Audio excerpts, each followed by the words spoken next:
Hi, so this is me, Francisco, and I've made this presentation to introduce myself. I'm the new designer at Sapient, and I want to give you some insight behind who I am and give you the background to this guy who has big hair and colourful clothes. So, my name is Francisco Dean Carlos Rebelo, and that's because I'm from Goa, which is a Portuguese colony in India. I'm also from Tanzania, where I have my cousins, and I've grown up in Wembley in London. And here you can see my dad in Goa, me and my cousins in Tanzania, and the Indian saris of Ealing Road, Wembley. And all these influences I've learnt that have influenced my colour palette and taste in art and design direction. So you get to know that I wear loads of colourful patterned clothes here at Nottingham Carnival, at festivals, and even back in the day here with my brother. But I wasn't the original guy to start this trend.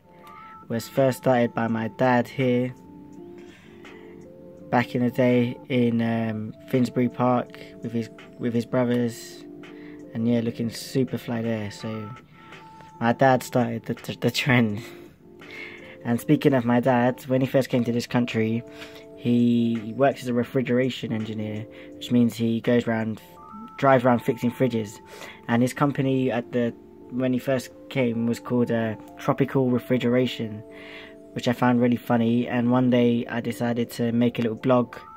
I wanted a blog that would show where my portfolio would be really clean and business-like. My blog can show my personality and things I like. So I came up with a logo, which I hand drew, and some little assets, and made a Tumblr blog. And the inspiration for that for the design of it came from these curtains that my dad has in his shed, and I thought they were really cool.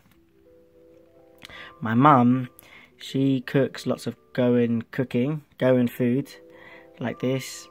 And once I was asked, I actually made these posters for Goan cooking classes, and I had all these old photos from Easter that I took of my mum's food and made them into these posters.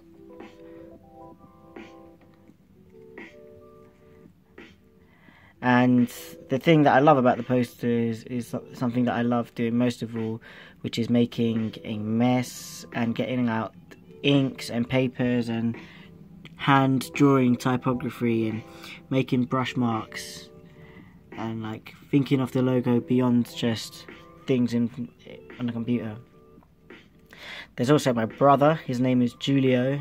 He can say I've made his name out of one long strip, and he produces music, and I've made lots of artwork for his production, and I quite enjoy working on those type of projects. They're quite free and emotive and things like that.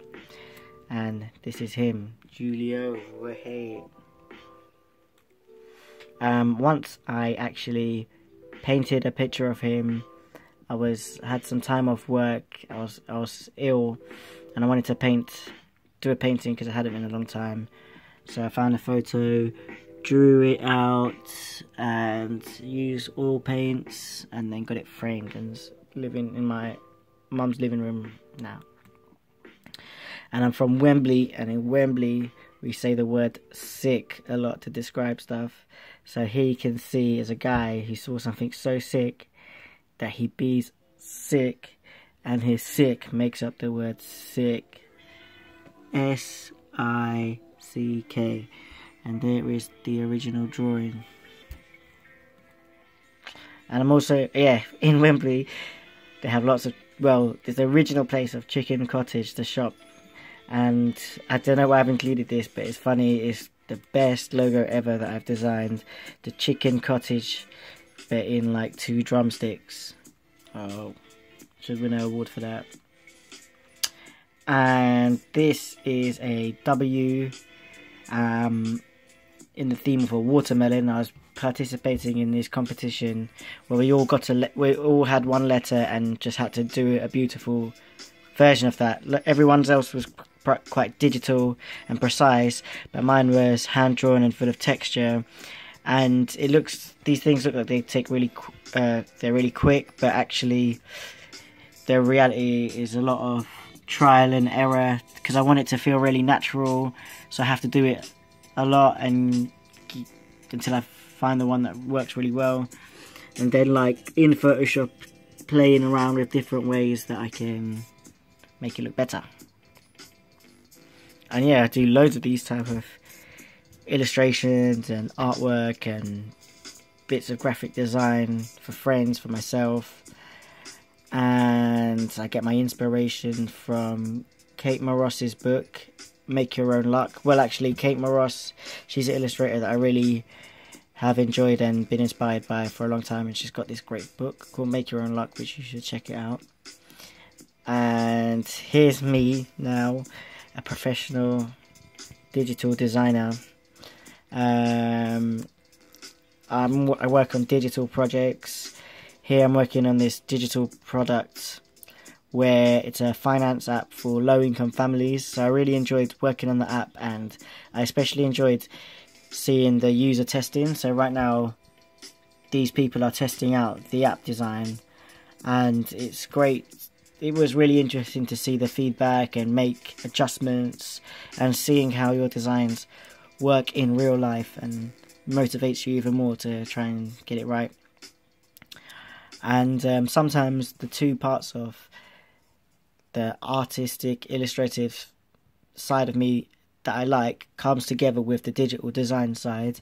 And for this project for Oakham, we needed photography for the app, and I took it on to set a photography brief, and I did loads of research and looked around for photography that would speak to the Oakham customer. They're all like immigrant, low-income families, and it took a lot of looking in Facebook groups and Google and newspapers and artists and photographers to find the style that we wanted. And so the result ended up a really interesting way of where previously the tagline of loans that are unique to you, and the color scheme was very financial. Now we're saying the same message of different loan choices that are colourful and unique, but the colour is represented by African fabrics, Indian powders, and even just like when you're welcomed, hi, good to see you. But the choice of background is something that's accessible to the customers of Oakham.